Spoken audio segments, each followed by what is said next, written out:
السلام عليكم. ازيكم يا حبايب قلبي؟ عاملين ايه؟ يا رب تكونوا بخير. اللهم صل وسلم وبارك على سيدنا محمد. جالكم النهارده في فيديو جديد. بسلق بقى بيض، حطيت شويه خل وملح في الميه عشان تطلع البيضه كده حلوه بقشرها، تمام، ما تمسكش في القشر يعني. وهعمل كوبايتين شاي كده، هحضر الفطار، ومعايا جزر وطماطم كده اقطعهم شرايح، تمام.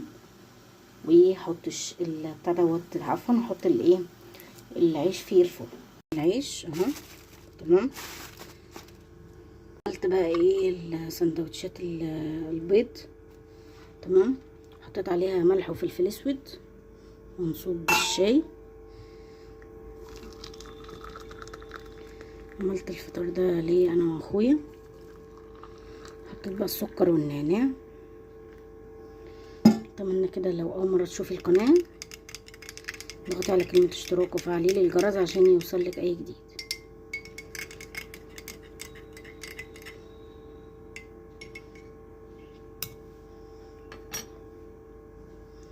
تمام. افطر بقى وارجع لكم نكمل الروتين بتاعنا، هنشوف هنعمل ايه. كل واحد كده رغيف زي الفل.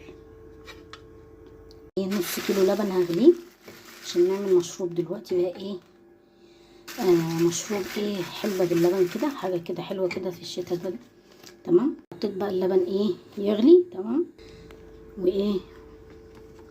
طلع عفوا نطلع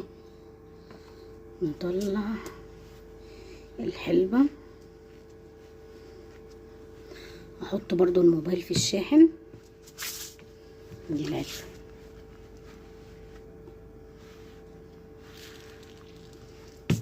اخد شوية، انقي شوية، تمام.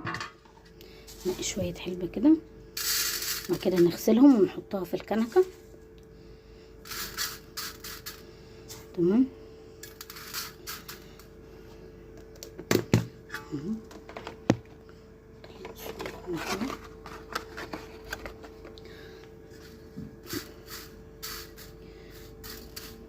اتمنى كده لو اول مره تشوفي القناه بتاعتي ضغطي على كلمه اشتراك وفعلي لي الجرس عشان يوصلك اي جديد.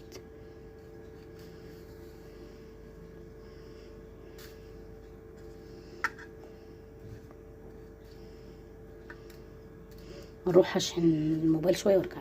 اللبن بتاعي خلاص غلي اهو، او الحليب، تمام. بسم الله الرحمن الرحيم. وشغلنا النار على على الحلبة، هنصفيها، تمام. اتمنى كده تدعميني كده باللايك حبايبي، كده في اللايك. حطيت بقى الحلبة بعد ما غسلتها، نقيتها وغسلتها كويس، حطيتها في الكنكة، واللبن غلي خلاص. نعمل حلبة باللبن، والطاسة ديت هعمل فيها الاكل النهارده، تمام. حطيت بقى انا واخويا اللي هو حطيت بقى السكر في الكوبايات عشان احط الحلبة واللبن. ورجعت لحضراتكم تاني. دلوقتي بقى هصب الحلبة، تمام. نص كوباية ونص كوباية لبن.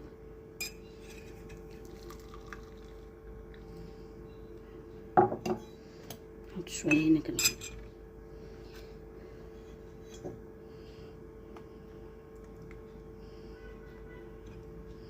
اتمنى كده دعمكم يا حبايبي باللايك والاشتراك في القناة.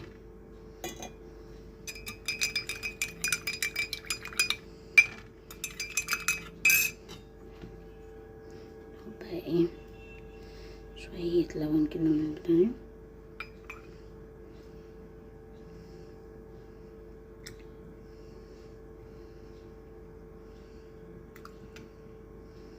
اتمنى كده دعمكم كده باللايك والاشتراك عشان يوصل لكم اي جديد انا بنزله في قناتي.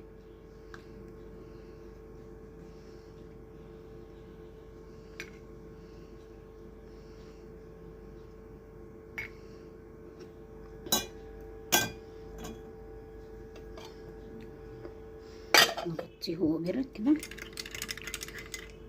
اشرب الحلبة بقى وارجع لكم نكمل روتيننا، نشوف هنعمل ايه النهارده في الروتين بتاعنا، ويكون الموبايل بتاعي بقى شحن عشان بيفصل شحن مني كتير.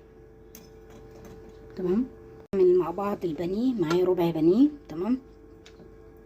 ومعايا لبن ومعايا بيضايه. معايا بقى ايه، طبعا الفراخ بتاعتنا بتحب الزعتر.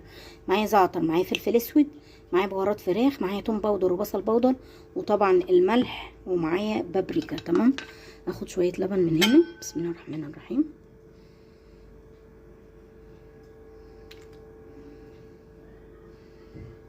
مش هعملها المره دي بايه ولا ببصلايه ولا اي حاجه، فيها توم باودر وبصل باودر. اكسر البيضايه. تمام. نحط بقى ايه التوابل بتاعتنا كلها الجميله. نقلب المضرب الصغير كده، ونحط شويه ملح، وهحط بقيه التوابل ايه، نحط شويه ملح صغيره خالص عشان احنا نزود فيجيتار، فايه الفيجيتار بيبقى ايه حراق. الثوم البودر والبصل البودر بديل.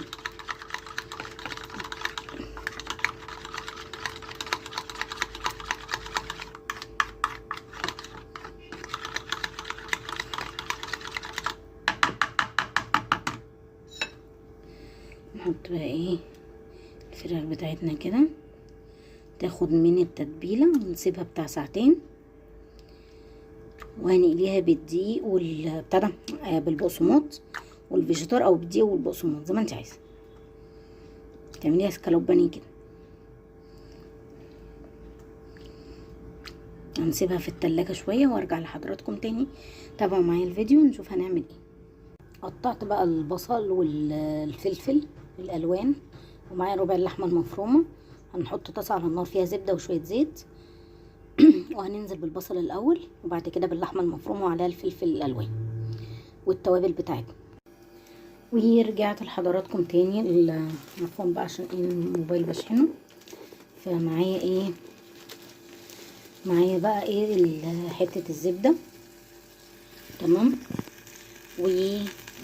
وانزل عليها بشويه الزيت. بسم الله الرحمن الرحيم. تمام. طبعا كل النوعين عندي نضيفه زي الفل. تمام. والزبده دي هسيحها عشان هنعمل شويه جلاش النهارده، جلاش كده باللحمه المفرومه الجميله. اتمنى كده تدعميني كده باللايك والاشتراك. نحط بقى ايه البصل. اللحمه المفرومه بتحب ايه البصل.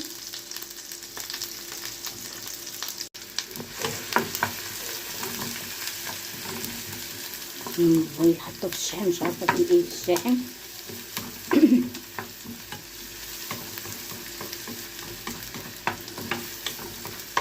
الزبده دي هسيحها، انزل عليها بعد كده باللحمه المفرومه لما ايه تدبل من البصلايه. اتمنى كده لو اول مره تشوفي القناه بتاعتي تضغطي على كلمه اشتراك وتفعلي لي الجرس عشان يوصلك اي جديد انا بنزله في قناتي.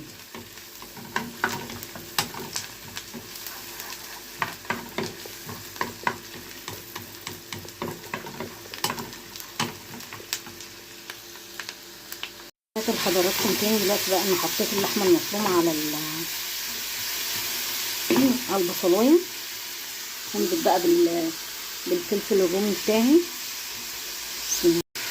حطينا بقى ايه الفلفل الالوان، وهنزل بقى معايا ايه 7 بهارات. بابريكا، ملح، فلفل اسود، جوز الطيب. تمام. جوز الطيب اهي عندي ربع كده صغير، هبشرها من المغسله الصغنونه ديت. تمام. نحط بقى ايه فلفل اسود وملح وبابريكا وال7 بهارات وجوز الطيب بشرتهم. تمام. نقلبهم ايه في اللحمه المفرومه. تمام. وهنعمل مع بعض الجلاش بتاعنا. بسيح بقى الزبده بتاعتي. تمام. عشان ايه الجلاش الصينيه اللي انا عامل فيها، ومعايا اللحمه المفرومه عفوا، ومعايا ايه ومعايا الجبنه الموتزاريلا. ومعايا بقى كوبايه لبن وبيضايه تمام وملح وفلفل اسود. بقى البيضايه معايا كوبايه لبن، معايا لبن اللي هو ده اللي هو المراعي ده، ومعايا ورقه جلاش جايباه من السوق، ومعايا اللي هو البيكنج باودر. هاخد منه نص معلقه على البيضايه والكوبايه اللبن اللي هسقي بيها الجلاش بتاعي في الصينيه تمام. وديت اللحمه المفرومه بتاعتي اهيت تمام. هنحط طبقات ندهن سمنه الاول. معايا الزبده خلاص تمام.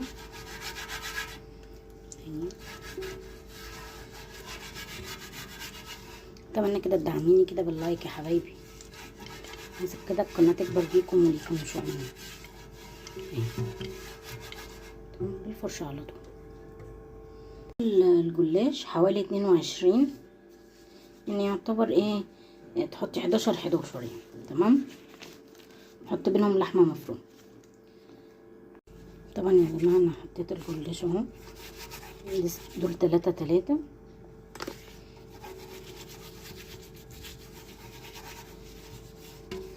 تمام. المفروم خلاص اهو تمام. هحط بقى الجبنه الموتزاريلا كده اهيت تمام.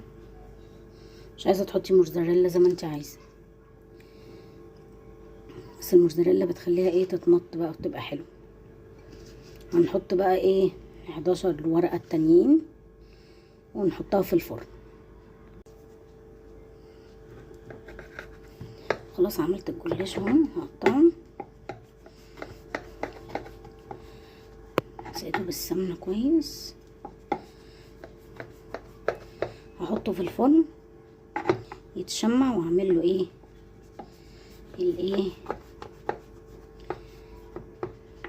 التسقيه بتاعته في الفرن تمام. نحط كوبايه اللبن دي مقدار كوبايه، وهنحط البضايه. حطينا البضايه، هنحط ربع اللي هي البيكنج باودر عفوا، نمسحها بقى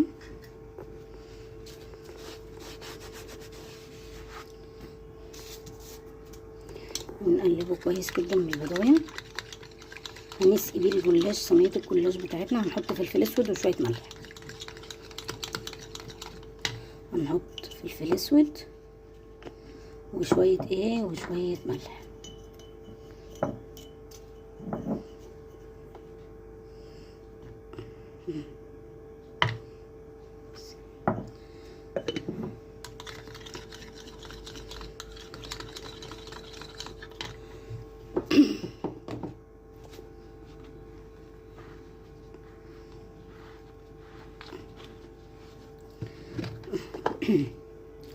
خد ربع معلقه كده من الملح السخن كده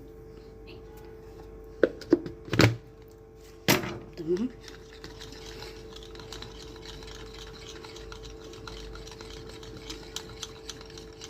اتمنى كده لو اول مره تشوفي القناه بتاعتي اضغطي على كلمه اشتراك وفعلي لي الجرس عشان يوصلك اي جديد.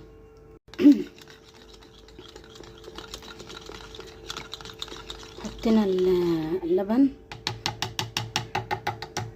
والبيضايه بالفلفل الاسود واللي هي تعتبر نص معلقه من البيكنج باودر. هنسقي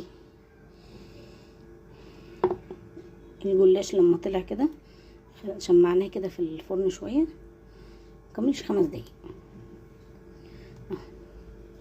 وهنحطه في الفرن. رجعت لحضراتكم تاني، طلعت البانيه بتاعتي من التلاجة، ومعايا بقسماط بقى على فيجيتار، كنت جايباه سايب بقسماط والفيجيتار سايب برضو تمام. هنحط بقى البانيه، وحطينا الزيت يقدح على النار. هنحط البانيه بتاعتي كده.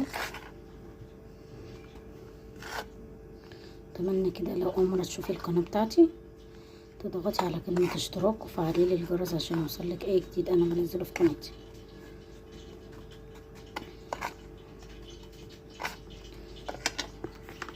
بص اهو الفيجيتار عفوا اللي هو البانيه خلاص قليته تبلته عفوا بقليه. بسم الله الرحمن الرحيم. تانية. اتمنى كده دعمكم يا حبايبي كده باللايك والاشتراك. عملت البانيه الجميله بتاعتنا اهيت، ومعايا المخلل والجلاش اهو. تمام. اتمنى كده الفيديو يعجبك. لو عجبك الفيديو دعميني كده باللايك والاشتراك كده بالقناه. والسلام عليكم ورحمه الله وبركاته.